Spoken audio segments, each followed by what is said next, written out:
autistic dad. He's a brilliant man. V.R. Ferose is the author of gifted, inspiring stories of people with disabilities. He's also a senior vice president and head of globalization service for SAP SE. Before heading globalization services, he was the managing director of SAP Labs India.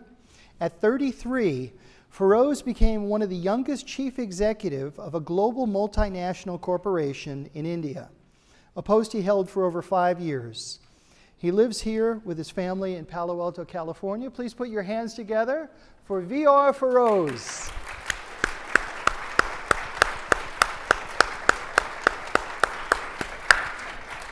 Thank you so much. Thank you, Mike.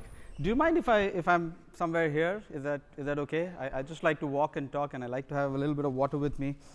I love those introductions. You know, I sometimes feel so embarrassed when people think about youngest chief executive. I'm no longer that young. But the good thing about introductions, and I think about is, I wish my father was here to listen to these introductions, because he would be so proud. And if my mother was here, she would actually believe everything you said. But that's about introductions. Now, talking about happiness, here is my core belief. I believe everybody has their own unique path to happiness. And I want to share my path to happiness. And I must confess, I have no research background to prove anything. It's just my story. So the story goes 6 years back, in the year 2010, and Mike briefly mentioned about me being the head of SAP. So I was one of the youngest chief executives of a global multinational in India. Life was perfect. My professional career was going as good as it can get. I was married to my college sweetheart for 10 years, so this was fantastic.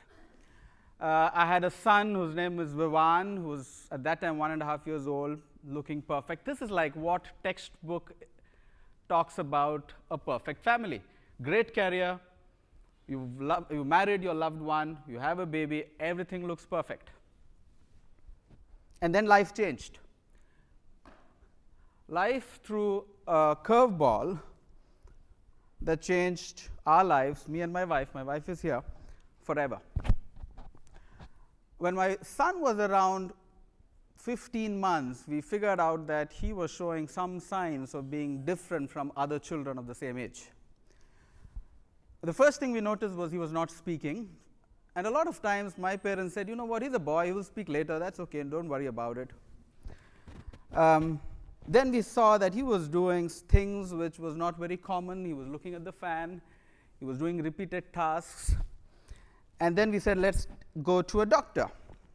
Went to a doctor, we kind of spent 3 months figuring it out what was wrong, and one fine day the doctor came and said, called me and my wife into a room and said, Ferose, let me tell you, I think your son is on the autism spectrum. And I'm like, what is that?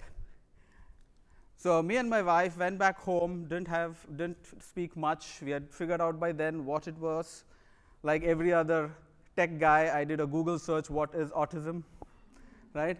Figured it out, and we realized that this is a condition for life. And like every parent, we went through a phase of denial, a phase of anger, a phase where we were thinking about what did we do wrong, why did this happen to us. By the way, people said, Ferose, the statistic shows that 1 out of 68 children born in the world are on the autism spectrum. And I said, that statistics doesn't apply to me, because in my case, it's 1 out of 1. It's my only son. The good news was that me and my wife very quickly came to terms with it and accepted the situation.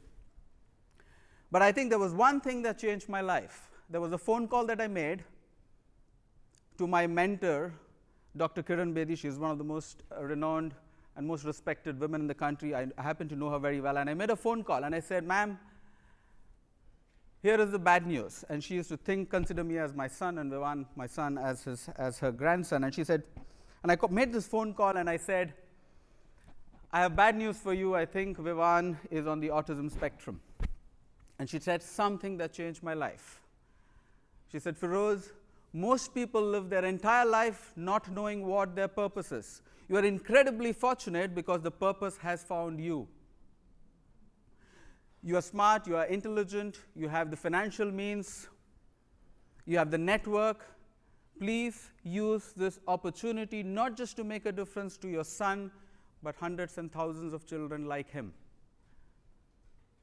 The purpose has found you.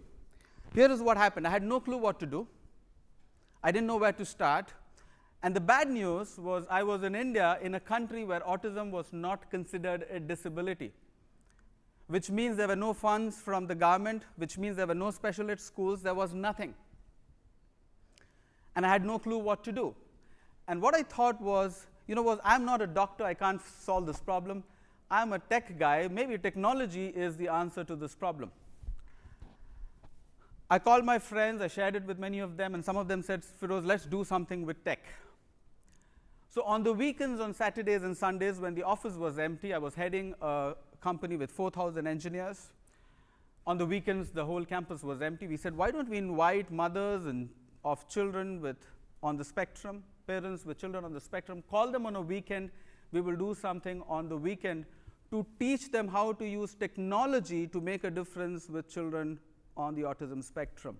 The good news was there was enough evidence to show that devices like an iPad can be used to help communicate with children on the autism spectrum. We had no clue where to start. We just said we will figure it out. We did that over weekends, and then I happened to meet an incredible entrepreneur. His name is Thorkel Sonne, who was based in Denmark. He had a son with autism as well. And during my whole research, I realized every parent I met, they said, Ferose, our only concern is we don't know what to do with these children after we are gone. And I said, why do you say that? He said, they are never independent. And I said, why are they not independent? They said, well, they never get a job. I said, why do they not get a job? And they said, it's because they lack communication skills and they are non-social. These are two problems associated with children on the spectrum. And these are two qualities that you need to get a job. Would you get a job without being able to clear an interview? Would you be able to get a job without being able to work in a team? Statistics showed that majority of the children in the autism spectrum across the world never got a job. This social entrepreneur did something fascinating. He said, instead of focusing on what these children are not good at, let us focus on what they're good at. And statistics and enough research showed that these people can do specific tasks incredibly well. They had good memory, they could do the same things over and over again without getting bored. He hired children on the autism spectrum to do specific technical tasks. I flew down to Denmark with my partner in crime, Sridhar, who's been my assistant, a great friend. We flew down to Denmark, figured out what they were doing, came back to India, and took a leap of faith. I hired 5 children on the autism spectrum. They knew how to use a computer, but that was it. They were sitting at home and playing video games and nothing else. I said, come over. We will give you a job at SAP. But we made them do specific tasks that they were good at. Guess what? It took me 1.5 years to prove that these 5 children who were autistic were actually better than engineers. Here were the things that they did incredibly well. They did the same things over and over again without getting bored. Many of the engineers got bored and they made mistakes. They never made a mistake. In India, we had an attrition rate of almost 20%. People left their companies. These people never left their companies. They even wanted to work on weekends. And guess what? Here was something that they did incredibly well. They never asked for a hike. They were never asked for a promotion, and they never lied.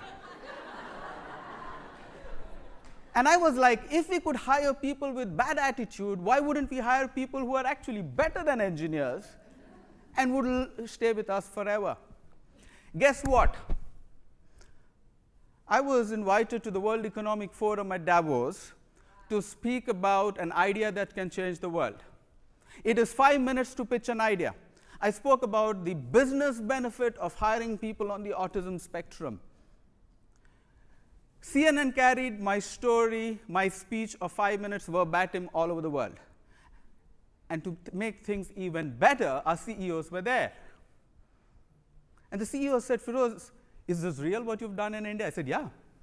He said, if you can do this in India, why can't we do it across SAP? The Chief Diversity and Inclusion Officer flew down to India to figure out, is this real? Forbes carried an article about this which went viral across the world. I gave the speech on January. In the next 4 months, SAP made an announcement, which I think is one of the landmark announcements in the history of the corporate world, by saying, if there are 1% of the people on the autism spectrum, we are going to hire 1% of our global workforce of people on the autism spectrum. This is we were 65,000 people. SAP made a commitment to hire 650 people on the autism spectrum worldwide. These were 650.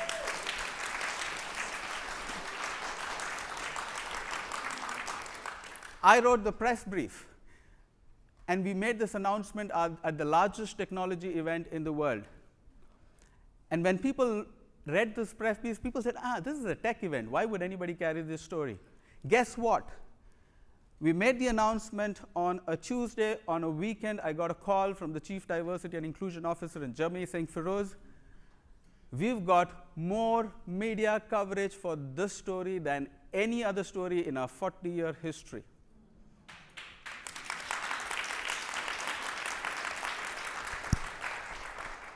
Last year, I was invited at the United Nations by Ban Ki-moon to share this on 2nd of April, which is the World Autism Awareness Day, and make similar commitments from other corporates like Google, HP, and others.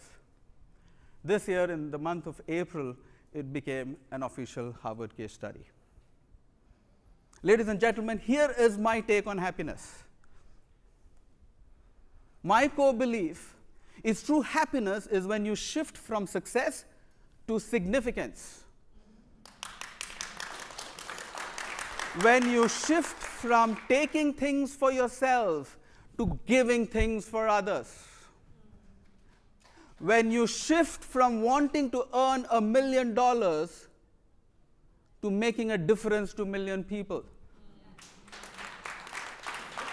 My mission in life is to create jobs for 1 million autistic children who would otherwise be unemployed.